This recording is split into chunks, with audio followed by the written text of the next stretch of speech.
राहुल कुमार, मैं coming. Coming.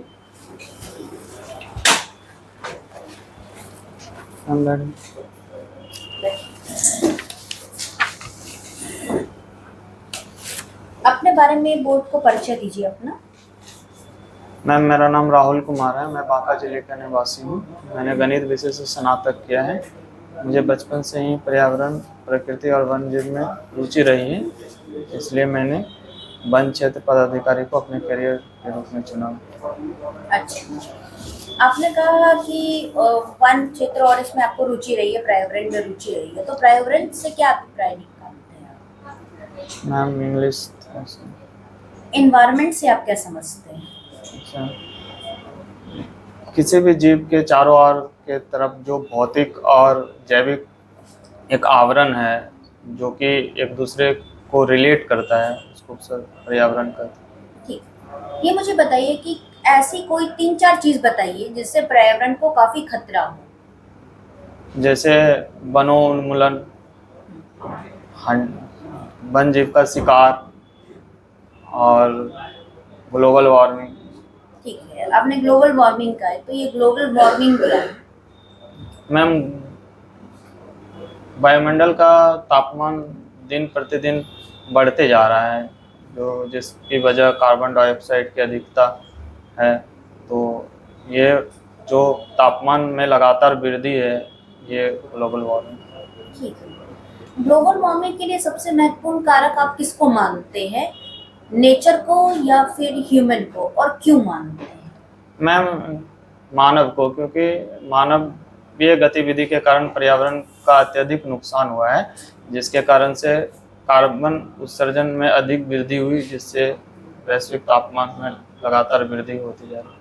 ठीक है, ये मुझे बताइए, आपने बोला कि आपने स्नातक यानी कि अपना बीएससी अपने मैथ्स से किया है।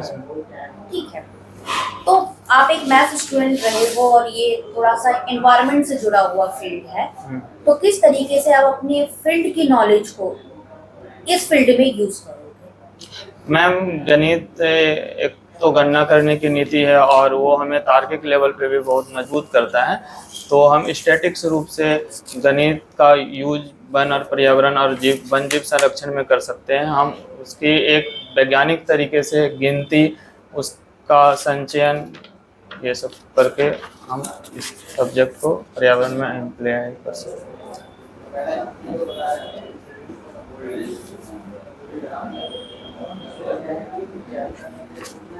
आपका मैथ ऑनर्स है। यस आप पाइथागोरस फार्मूला का नाम सुने होंगे। यस क्या है formula? Sir, Pythagoras formula sir, कर्ण स्क्वायर इक्वल टू लंब स्क्वायर जोड़ आधार स्क्वायर। तो इसका जनरल लाइफ में क्या यूज है? पाइथागोरस का सर जनरल लाइफ में सर, किसी भी वृत्ताकार चीज का सर हम त्रिज्या निकाल सकते हैं, और किसी भी कमरा में कोई भी सबसे बड़ी से बड़ी वस्तु कैसे रखा जा सकता है, कौन सबसे उसका जैसे ये रूम है, तो इसमें सबसे बड़ी से बड़ी, जैसे आपने बताया कि वस्तु कैसे रखेंगे, कैसे निकालेंगे?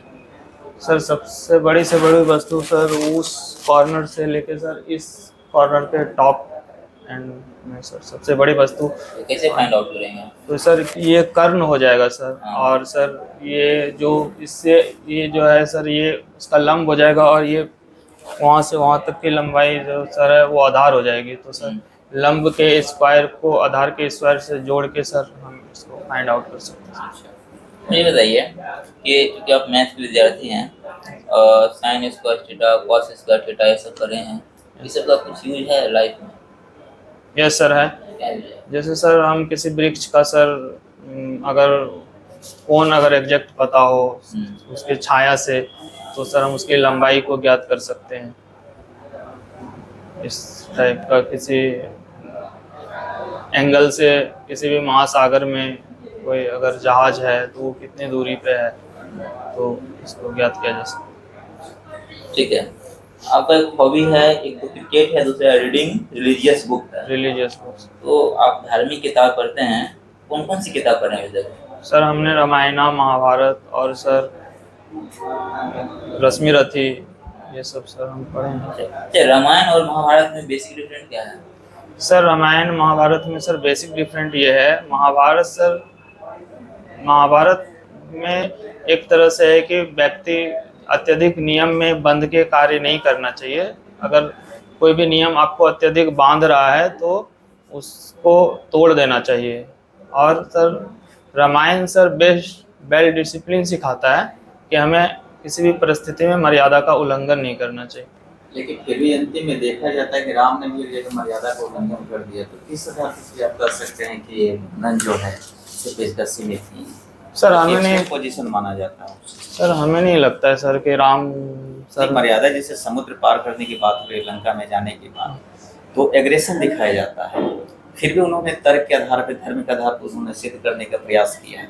फिर भी देखा जाए कि एक्सट्रीम लेवल पर भी हर व्यक्ति की एक सीमा अनंत नहीं होती, उसकी भी एक सीमा होती है। तो फिर कैसे आधार पर कर सकते हैं कि ये यहाँ पे माने उसकी एक लिमिट दिख रही है? सर एक बेसिक वे में सर इसमें हमेशा लिमिट दिखा गया है, कोई भी सर अत्यधिक चीज को बर्दाश्त नहीं किया जा सकता है। ठीक है, आपको एज ए फॉरेस्ट ऑफिसर के रूप में, फॉरेस्ट रेंज ऑफिसर जो है, अगर आपकी सिलेक्शन हो जाती है और जो आपको राइट्स दिए गए हैं आपके पद के अनुसार, अगर मान के चलिए कि वहाँ पर जो ऑर्गन्स या एनिमल्स की ट्रैफिकिंग अगर शुरू हो जाए, माने उसका एक तरीका से अनऑथराइज तरीका से, और उस चीज़ को देख रहे हैं कि मेरे सीमा में तो है ही नहीं, तो क्या आप वहाँ पे उसको छोड़ दीजिएगा या फिर उसको कंट्रोल करने का प्रयास कीजिएगा? नहीं सर, मैं सबसे पहले सर इसका विश्लेषण करूंगा सर, और अपने स्तर पे तो सर कोशिश करूंगा ही कि इसे नियंत्रित कर सकूं, और अगर ये हमसे नहीं हो पाया तो हम उचित माध्यम के द्वारा से अपने वरीय पदाधिकारी को सूचित करेंगे और उनसे जो निर्देश प्राप्त होगा हम उस अनुसार अपने कार्य को जारी रखेंगे।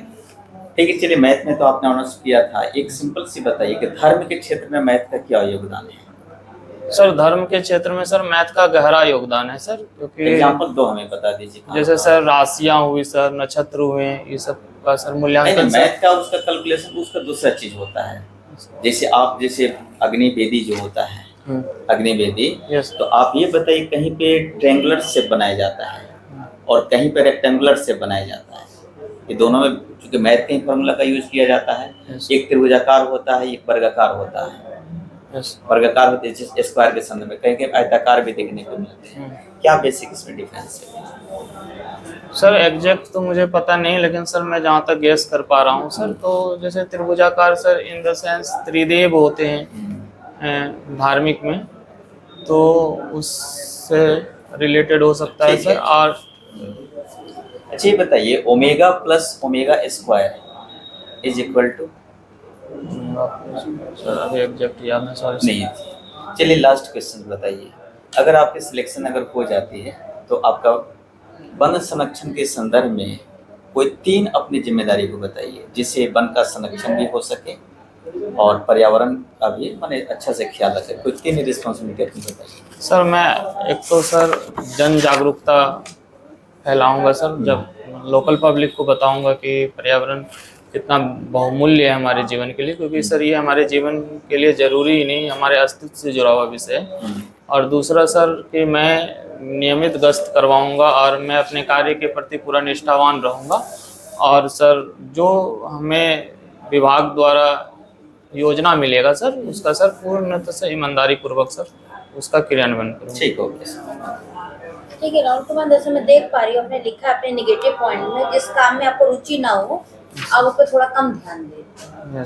मानिए कि कल को आप ज्वाइन करते हो और आपको फील्ड ड्यूटी पे भेजा जाता है, क्योंकि यही आपका काम है जंगल में, और वहाँ पे आपका मन नहीं लगा, तो क्या मैं ये मानूं कि आप वहाँ पे ध्यान नहीं देंगे? नहीं मैम, ऐसा बिल्कुल भी नहीं है, ये हमारा कमी है, लेकिन हमने इस पे काम करना शुरू कर दिया है और मुझे लगता है कि मैंने बहुत हद तक इस पे नियंत्रण पा लिया है। अच्छा, आप धर्म के बारे में बात कर रहे थे, धर्म में बाघ का बहुत बड़ा महत्व है, क्योंकि माँ दुर्गा का उनको वाहन कहा जाता है। ये मुझे बताइए कि उसी बाघ को बचाने के लिए, यानी कि टाइगर कंजर्वेशन के लिए भारत सरकार और बिहार सरकार ने क्या क्या कदम उठाए? सर सबसे पहले तो सर भारत सरकार के द्वारा सर वन जीव अधिनियम लाया गया 1972, और टाइगर प्रोजेक्ट 1973। तो और बिहार में संजय गांधी जैविक उद्यान को है और वाल्मीकि टाइगर रिजर्व, जहाँ पे मतलब कि बाघ को संरक्षित किया जा रहा है। ये मुझे बताइए कि बिहार में कितने टाइगर रिजर्व हैं? मैम फिलहाल एक टाइगर रिजर्व है। ठीक है। और नेशनल पार्क कितने हैं? एक ही। Wild life sanctuary? Wild life sanctuary ma'am 11 शायद, चेक कर लीजिएगा, एग्जैक्ट याद 12 नहीं। है। ठीक है, आपका इंटरव्यू समाप्त होता है। Thank you. आ जाइए। अब फीडबैक। अच्छा मामी दीदी, हाँ, ठीक है, कैसा रहा आपका इंटरव्यू? मैम मुझे लगा रहा है कि मैम 60%। देखिए, आपका वैसे अच्छा रहा है, कॉन्फिडेंस है इनकी बातों में।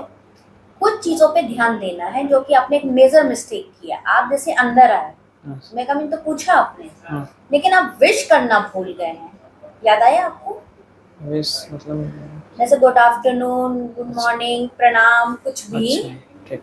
उसके बाद आपको बोर्ड मेंबर बैठने की इजाजत देता है, ठीक है? जब तक नहीं दी जाए खड़े रहिए, पहली चीज। दूसरी चीज है आई कांटेक्ट।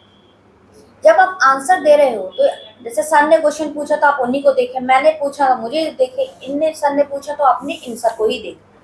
पर आप याद रखिएगा कि आपके आंसर को तीनों ही बोर्ड मेंबर सुन रहे हैं, ठीक है? इसलिए 80% टाइम जिनने सवाल पूछा उनको देखना है, बाकी 20% टाइम एट ए ग्लैंस दूसरों को भी देख लेना है, क्लियर?